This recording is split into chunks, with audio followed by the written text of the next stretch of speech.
Okay, so we having Romeo with us. Romeo, you're with us. I am indeed. Slava Ukraini. Героям слава. So, Romeo, we have a golden rule. We never introduce our featured Ukrainian because this is the space for them to claim. So, I will ask you to introduce yourself the way you want. Tell us who you are, where you come from, and what your life has been since the genocide started. Sure. Well, for people who don't know me, I'm Romeo Kokriatski. I'm the managing editor at the New Voice of Ukraine, which is a English language news outlet here in Ukraine, and I'm also the co-host of the podcast Ukraine Without Hype.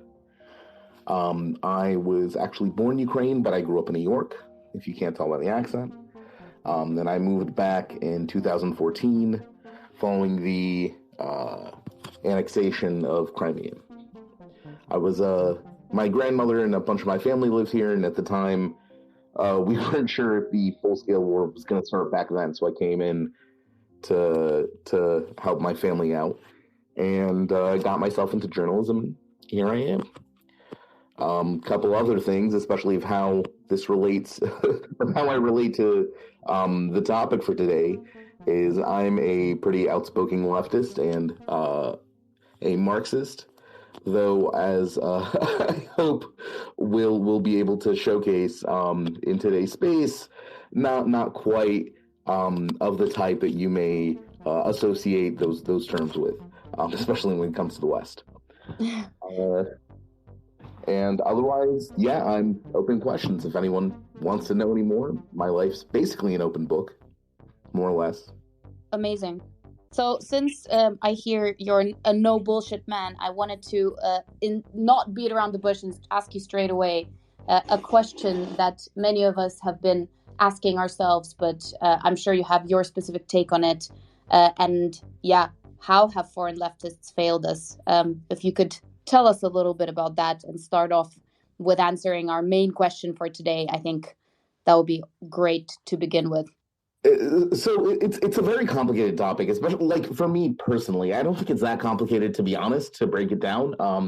As you'll see, but for me personally, it's a pretty complicated topic, mostly because I came out of the Western left. Like I said, I grew up in New York, and I grew up, well, a socialist. One of my first political thoughts ever, I remember completely clear when I was 13, and I talked some poor random girl's ear off on the Amtrak from DC to New York about how great socialism is. So when the full scale invasion started, and my kind of calls for solidarity, or really all of Ukraine's calls for solidarity, went to a resounding meh at best, it was pretty hurtful, and it was pretty tough to take. Though, to be honest, it was probably predictable, I suppose. Maybe I was hoping for a little better from people that I would think are my political confederates. But in any case, how foreign leftists failed. It's really simple. The left, well, I'll keep using that term, but I'll explain why I don't like that in a little bit. The left is not, how do we see this? The left is not based in principles, or at least this modern iteration of the left that we're seeing is not based in real moral values, right? It is based in largely, and in a lot of cases, to be honest, exclusively in aesthetics. They like a lot of foreign leftists, especially Western leftists. When I say foreign leftists, I'm going to be talking mostly about the Western left. The left of the developing world and so on, I have much less experience with, and much less exposure to what they've been saying to Ukraine. So if I say foreign leftists, just in your head, understand that I'm talking about the West, mostly about the US and the UK, and to a lesser extent, the Western European nations. But this kind of rise of aesthetic politics is not exclusive to the left, but because leftists like to think of themselves as moral arbiters, right? One of the whole drawing points, I guess, of being leftist is you get to look at the world and say, well, I'm morally pure. I'm the good guy. I want what's best for everyone. But in truth, what they like is the aesthetic of looking like a good guy. We saw when the full-scale invasion started, large chunks of the Western left immediately jumped on the completely bullshit Russian narrative of, oh, this is all because NATO's bad. NATO provoked Russia into invading, which obviously falls apart on the most cursory analysis, and especially falls apart if you listen to what the Russians are saying in Russian and don't just rely on the propaganda they produce specifically to fool gullible idiots into blaming anyone but themselves, because when the Russians are talking about themselves, they're quite honest in their intentions and their motivations and the reasons for doing what they're doing to Ukraine. But in fact, you saw a lot of this Russia apologetics. You saw a lot of people saying, oh, well, Ukraine's full of Nazis. Well, who cares if a bunch of Nazis get killed? And when you go to break that down, like, do you really think a nation of 40 million people are all Nazis? Is that really what you're thinking?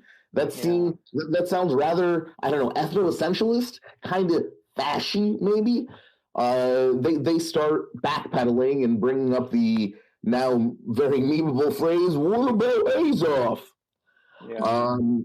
To which, of course, the answer is, what about Azov? Like, what exactly about Azov?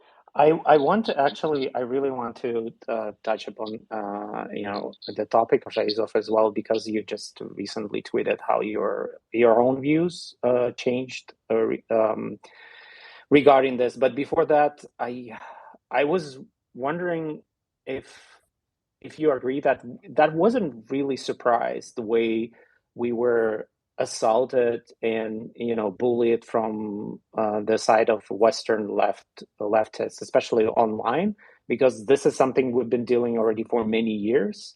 And I wasn't kind of naive about it, because even after 2014, when they denied our agency at any point whatsoever, always all the time saying, oh, well, you don't know what you're doing, your revolution is not what you think it is, it's like all big conspiracy of whatever America, NATO, whatnot bullshit. But I was thinking that maybe 8 years of the same kind of argument will be even too much for them, and they would try to kind of explain why the world is not fall down in the line like they would expect it to develop. So why do you think they're so adamant about grabbing and like clinging to the same talking points that people even ridicule at this point? Yeah, there's a couple of reasons, and some of them are a little let's say some of them don't make you a lot of friends when you express them out loud. But specifically to for me personally, when the full-scale invasion started, I kind of was hoping that the more, I don't know, sane people, at least that I followed, would see the light that the obvious fascist invasion based on completely bullshit ethnic myths would force at least some so-called leftists, where we pride ourselves on critical and rational thought, where one of our mottos is the ruthless critique of everything that exists. I was really hoping beyond hope they would see this, the obvious thing that is happening in reality, the obvious fascist empire that came in to kill us all and take our land. I was hoping this would kind of, I don't know, spark some be the turning point. Yeah, like spark some massive sense of international solidarity. I mean, at the end of the day, I'm a socialist. Like that I was pretty sure that socialism was built on international solidarity, but apparently not. So for me personally, it's not that I wasn't expecting it, but it was really difficult to accept that even people, especially in the US, who seemed more or less like normal when it comes to domestic issues, would just completely throw their brains out the window and jump onto the bandwagon of they're all Nazis, or NATO did it, or whatever the hell. So that's part one. for part two, why the Western left is like this.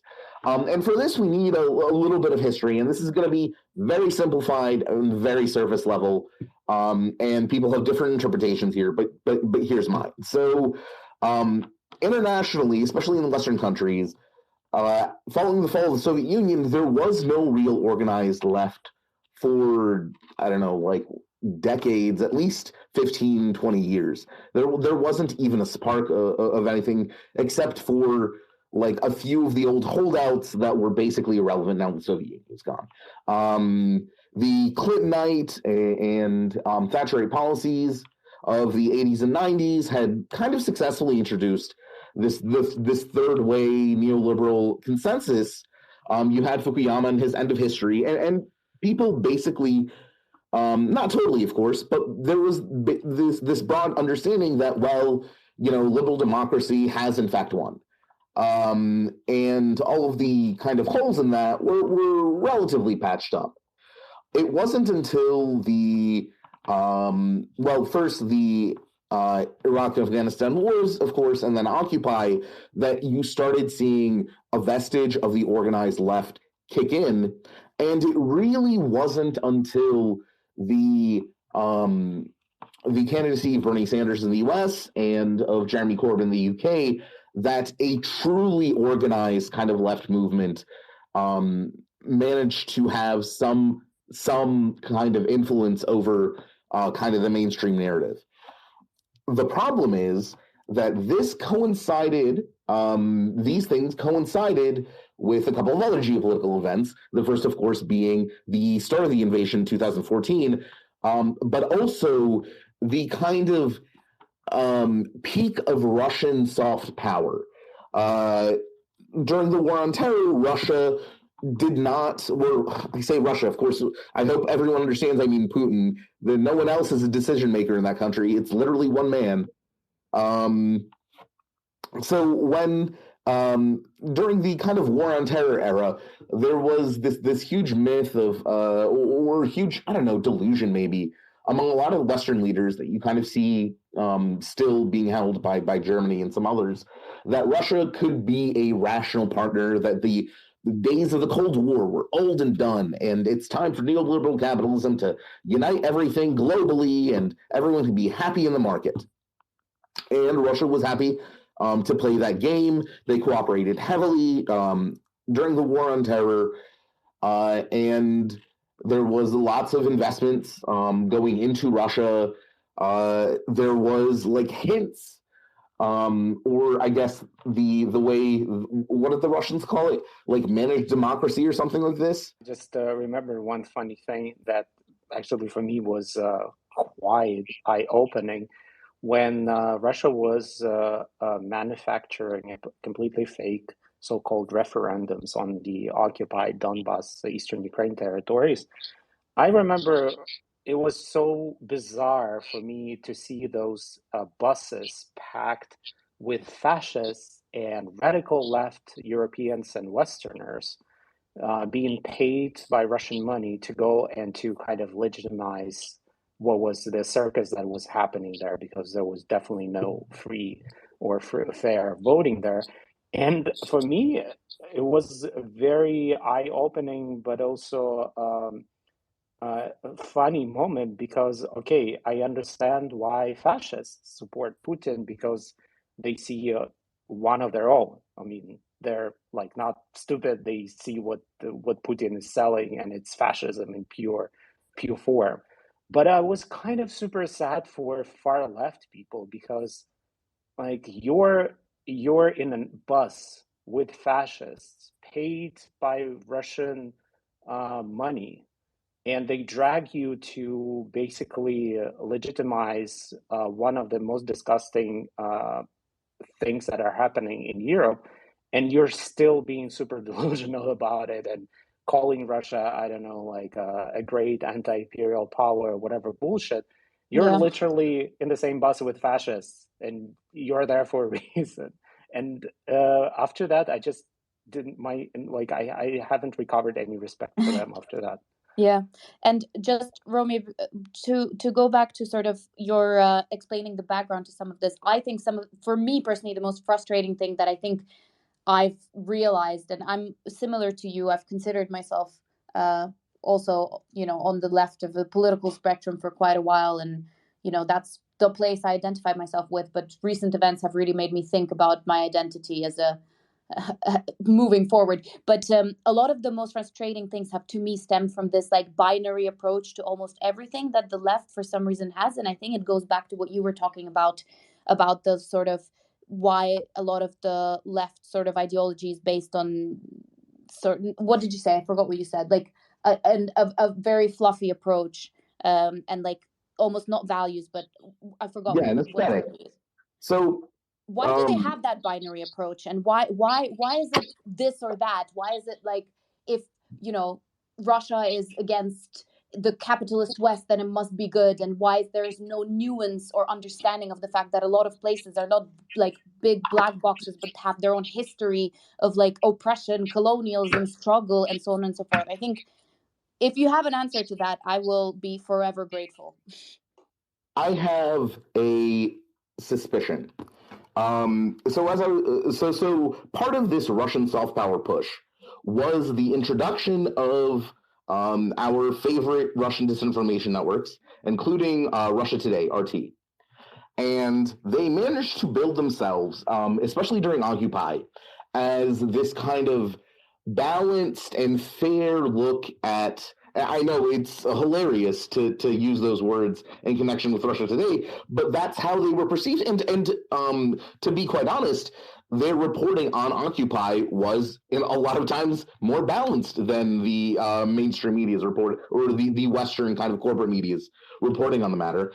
And as a result, they built a reputation as this kind of reliable leftist outlet. And look, it's from Russia, which everyone knows is a nation that had to rebuild itself after the Western carpetbaggers betrayed it in the 90s with shock therapy. Right? The kind of success of Occupy there into work, or of RT into working its way into the nascent left, really built its reputation up as one of the few reliable news sources. A lot of the kind of resurgent left, because there was no left for so long, a lot of the kind of the culture and the fundamentals of leftism had to, in part, be rebuilt. And that included a almost conspiratorial rejection of basically anything associated with the kind of mainstream media. And when 2014 rolled around, RT had already employed a bunch of leftists and given them kind of the start to their careers where they wouldn't have been able to get a foot into the door otherwise, because, well, mainstream outlets don't really want to hear that kind of stuff, or that wasn't their focus at the time. So by the time 14 rolled around, these people were already perfectly primed to basically eat up whatever shit was going to be shoved down their throats. And the shit, of course, was basically unvarnished Russian propaganda. They kind of threw aside any pretense of leftism. You'll find just as many articles praising basically fascism, racism, homophobia on RT as you will in favor of workers' rights and protests in Colombia and all of that. They became simply a fuel propaganda network, but because they built that reputation, people believe them. Yeah. Because they became not the voice of the left, but a lot of Western leftists who are now popular, who are now well known, got their start on RT. They never got their start based in real values. RT, as we know, Russian propaganda is incredibly good at divorcing what people care about and making it into a tribal game. And that is exactly why what RT did, and that is why, in large parts, the left now is so focused on the aesthetics of, oh, look, it's a hammer and sickle there, you got a red star, great job, comrade, instead of, what do you actually fucking care about? Like, what do you want the world to be? Do you just want it to be the same but red? But can you also explain us this fascination with imperialism, Russian imperialism and colonial? Of course, they will never name it, and they fight very fiercely against this terminology used towards Russia. But I pardon my personal dissatisfaction, frustration with these people that not only they refuse to admit the history and long list of Russian colonial crimes done under hammer and sickle era as well. They needed an example of a win. One of the most common when I was growing up as a baby leftist, I was like in my teens or whatever, and you would bring it up, everyone would go, "Oh, but like when has communism ever worked? Like the Soviet Union failed." And I, at the time, being a naive but rather like trying to be a historically accurate person because I live in material reality, would go, yeah, the Soviet Union was a piece of shit and they fucked everything up. However, these people came into socialism not from a place of values, not from an honest examination of why they, of how they want the world to be better and why they want the world to be better. Instead, they came to it from a position of contrarianism that, look, America is so awful. We grew up with these constant wars. We're awful to immigrants and minorities, which, yes, is all true. But they didn't come in there thinking, I want to make the world a better place. They came in thinking, America bad. And if America bad, they need to look at something else. They need some kind of exemplar to follow. And that exemplar is the Soviet Union. China doesn't work in a lot of cases, except for the Dengists, I guess, because China is too obviously capitalist.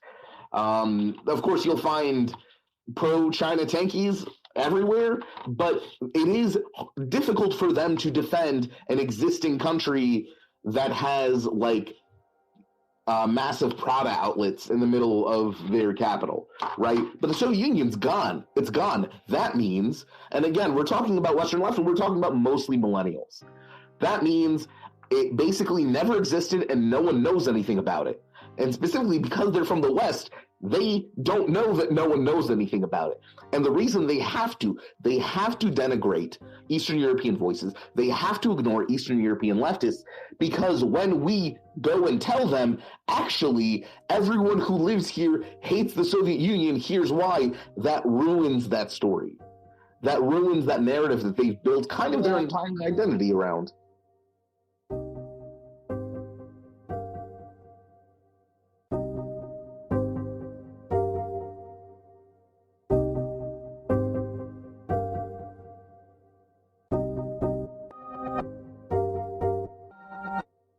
When it comes to actions, it's quite obvious what people stand for in a way. So I think it's just important for us to remember that. I also think like one of the biggest one of the biggest problems with, I think, the Western left, and I'm so glad you made that distinction in the very beginning as well, is that there's all these divisions between all of us. Because we're just saying, Romeo, you and I are saying like we're essentially on closer to, on the left than anywhere else. And the divisions that have been somehow, I don't know, artificially created by someone, I'm assuming Russia had a lot to do with this, between people on the left, have meant that we have been so not powerful in achieving a lot of the stuff that we really should be focusing on in the West, that it just blows my mind a lot of the time. Like instead of uniting against, as you say, fascists and crazy, like, whatever, despots like Trump, we're sitting here and fighting with each other about whether the Soviet Union was a good or a bad thing and ignoring people who actually lived there, which always blows my mind.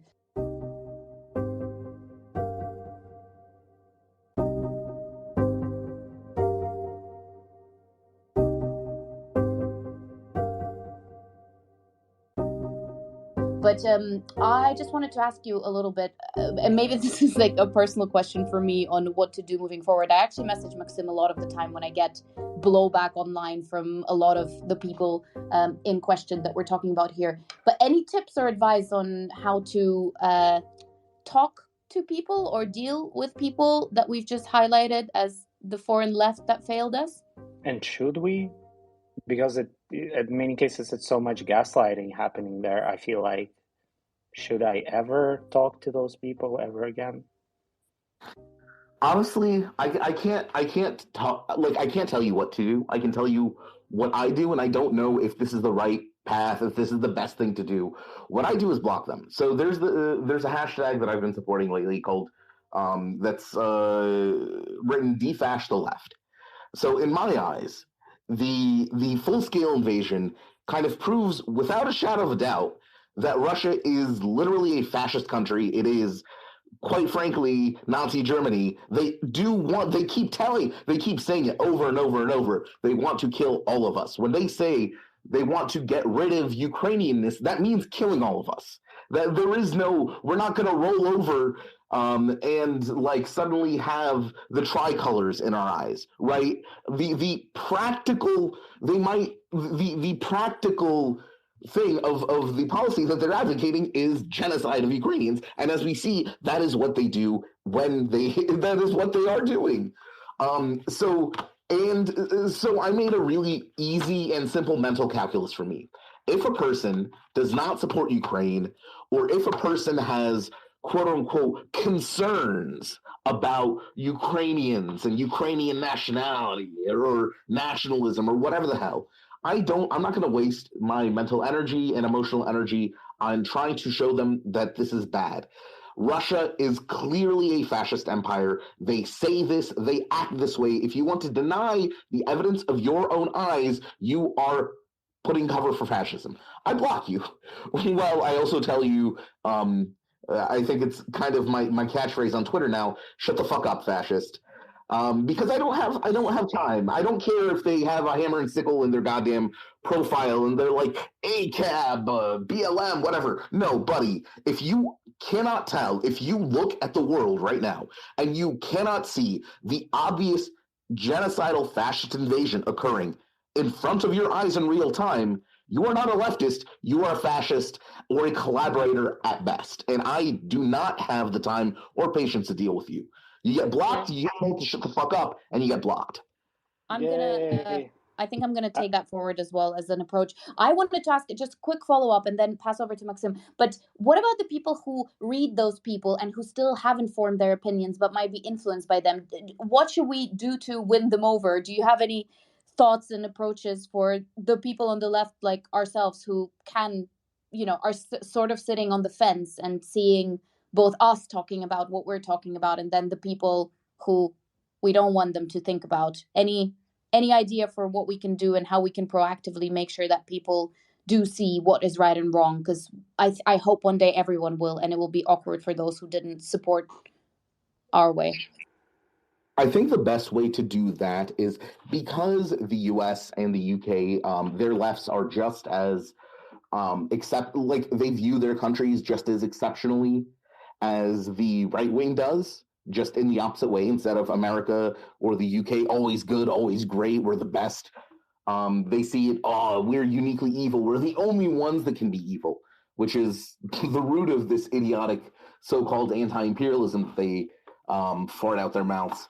But the only thing you can do, I think, is to try and build connections with popular progressive or left-wing personalities in those countries, because these people are not going to listen to us. That's the sad truth of the matter is, Westerners are not going to listen to us. I don't know how to make them. Their culture is so insular, it's so xenophobic that they cannot. They really do not picture that people outside of their countries have value or really exist. It's kind of like a fun little game to them. So the only way, I think, to make them understand something is bad at this point is to try and build connections and solidarity with popular progressive personalities. Yeah.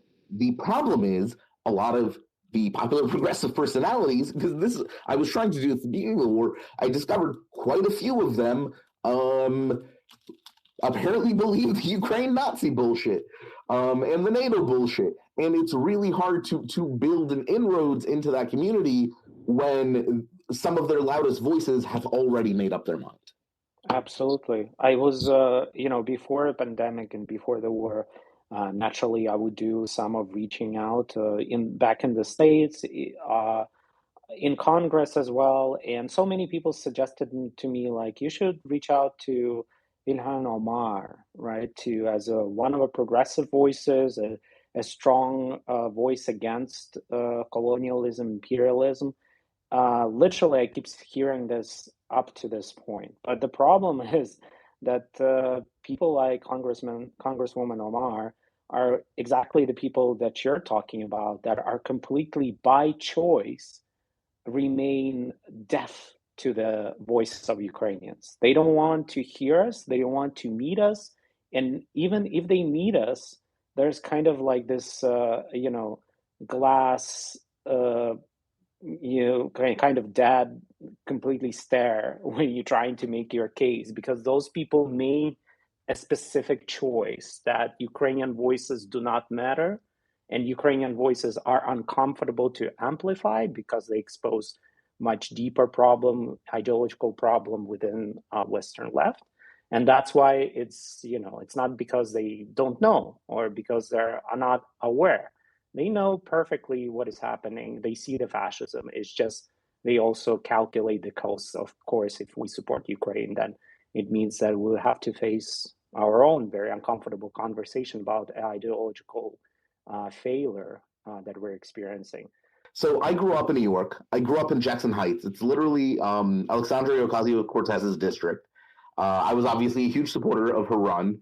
I have family living in her district. And when I reached out to them to introduce myself, to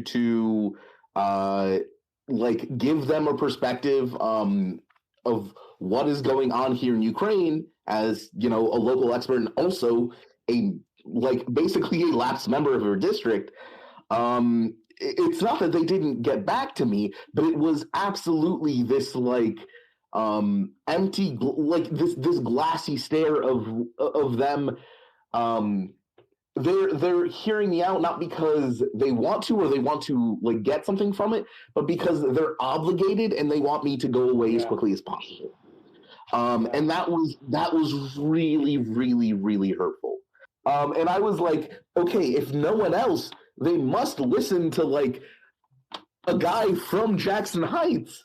I'm not some random crazy nationalist. I'm literally from your district. We're pretty close in age. I don't know. It was really upsetting. Anyway, so I just wanted to get that off my chest.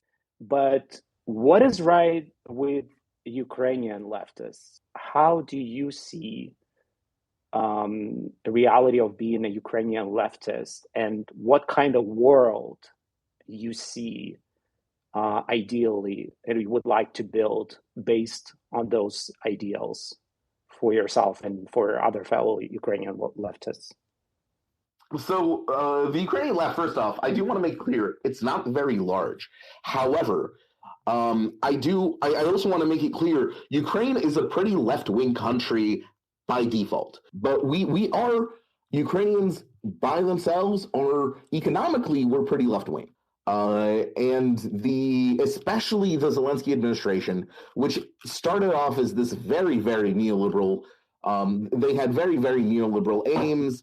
We had the Minister of the Economy. He tried to push through basically a U.S. style labor reforms, and that just didn't fly in Ukraine. People protested. The government quietly shelved the program and also fired him from the post.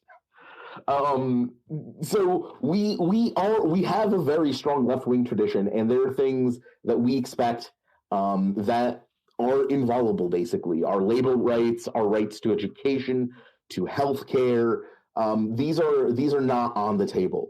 While socially, progress is being made. We unfortunately suffered from basically a century of Soviet repression of anything alternative. Remember, they considered LGBT rights to be bourgeois decadence, and that takes a while to unlearn. But again, we've had Pride for quite a while, and we keep having Prides. The only reason we haven't had one lately is because first we had COVID and then we had a war. Otherwise, we'd be happily marching through the middle of Kiev. And people's attitudes towards this are changing, even the older generations. I've read so many interviews of people, of Ukrainian queers who have come out and who have come out to their families. And of course, some of them have gotten the predictable reaction, but a surprising amount have said that their families are supportive. They understand. Ukrainians generally, we have a very strong culture of like, let me live my own life and we will not touch you. Like, if you keep to yourself, no one cares what you're doing. And that extends to sexuality as well. Even in drug reform, the Ministry of Health has pushed through medical marijuana. Like, we actually have quite a few, like, actual left-wing policy being put into practice. We will have gay marriage. I'm pretty sure within the next decade, we'll probably have legalization within the next decade. Like, it's going to be sooner. Yeah, might be even sooner. So it drives me crazy when people raise Russia as some kind of leftist paradise. They literally legalize domestic violence. It is legal for a man to beat his wife. Like, you can't go to the police station and file an assault charge. No, it is legitimately a legal thing to do. How do you look at a country that does that and think they are in any way admirable? It boggles my mind. Instead, you have their neighbor right there that is implementing left-wing policy, that is moving in a progressive direction, and everyone just goes, all right. As for the left itself, of course, it's marginal. People have and still have incredibly bad associations with everything left, which I 100% agree with. Yeah. Like, this is not weird. My job is not to tell people they're wrong. The Soviet Union was really horrible, and people carry deep scars from this. And we see that the successor state to the Soviet Union is using some of their excuses to again kill us all. So yeah, I don't blame anyone for having a very deep skepticism of anything that's left. At the same time, unions here are not a swear word. They're seen as a little ineffective, maybe, but they're also not seen as an enemy. Yeah. I think, do you not think that people just miss so much nuance that exists about everything? Like, you know, it's not all black and white. One is not good and bad. There's just so much, I don't know, there's just so much that people miss when they look at the situation. And I think particularly people on the left, I think they're so wrapped up in like dogmatic, I don't know. Because it's aesthetics. If it doesn't look left-wing, then it's not left-wing to them. But maybe, just maybe, for those people, just to consider, especially those who are still open-minded, if you hear voices like Romeo or other Ukrainian leftists who are on left spectrum, despite decades of horrible genocidal crimes that Soviet regime did to us, to our parents, to our grandparents, and they still stick around and they still believe in leftist ideals.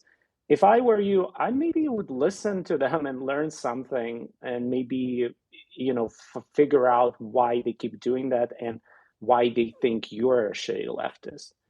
But I think it's also a perfect bridge for our favorite question we ask every featured Ukrainian is about our identity and what it means to be a Ukrainian these days.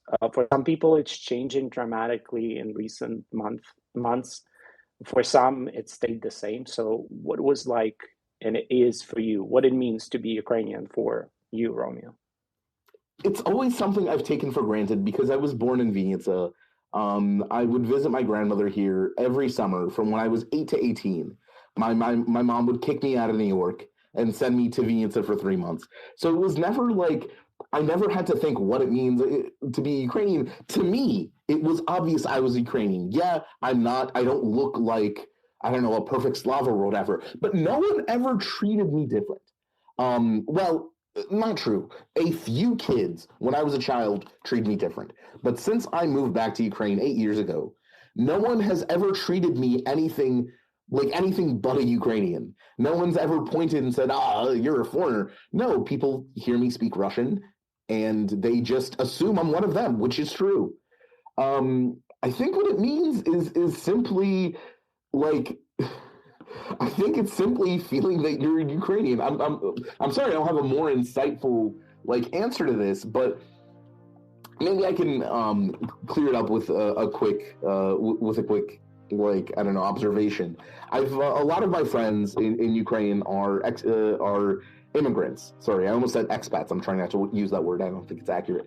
A lot of my friends are immigrants from Western countries, and I've kind of watched them develop their Ukrainianness over time, over these past 8, 5, whatever years. And it seems to me it's just kind of an acceptance of the way things are done, of our culture, of babushkas and markets and picking potatoes, but also of the freedom that you feel in Ukraine. I feel, and I've always felt, far more free in Ukraine than I've ever felt in the United States, even in New York. I think that is probably the biggest, it might sound trite, but I think that's the biggest feeling I feel, is that I'm not judged. People don't care who I am or what I'm doing. I'm just a guy. And that gives me, coming from the US, where you have to be classified, you have to be chopped up in 500 different ways so people can figure out exactly what box to put you in. That to me feels like freedom, the ability to just live my life with no one caring what I do with my own time, and I think that is a big part of what being a Ukrainian is. That's why we don't have imperial fantasies or whatever, because we kind of just live and let live is a lot of our motto.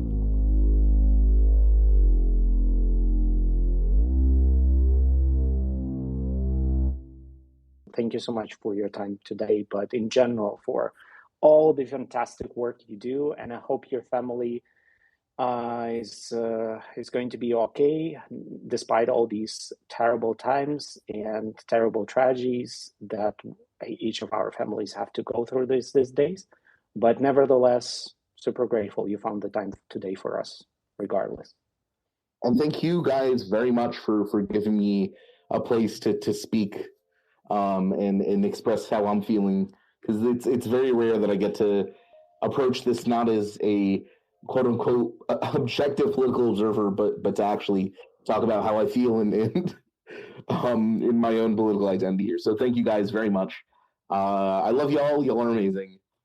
If you ever want to have me on, I'm literally a DM away. We love you back, and we love all our Ukrainians back. These days we might disagree, but this is unquestionable that we all amplify each other, and this is the least that we can do as well these days. Whilst also having the important conversations that we need to have. And I really hope that everyone who joined us today listened carefully to everything that Romeo said, because I think these conversations, a lot of us have been kind of stepping away from having with a lot of our audiences, which we need to do on a daily basis. So I'm really grateful for Romeo and for everyone who tuned in as well to really, critically think about some of these topics. And here's a quick comment from one of our listeners just now. It's Joe Wilson, and they say, thank you to all the speakers. That was great, and I enjoyed it greatly. Once again, I'm thinking we don't deserve Ukrainians. You're awesome people. Greetings from Finland. Thank you so much. This is really super lovely. But for now, this is it. All apart from one thing is Slava Ukraini. Heroям slava. See you next time. Heroям slava. Bye.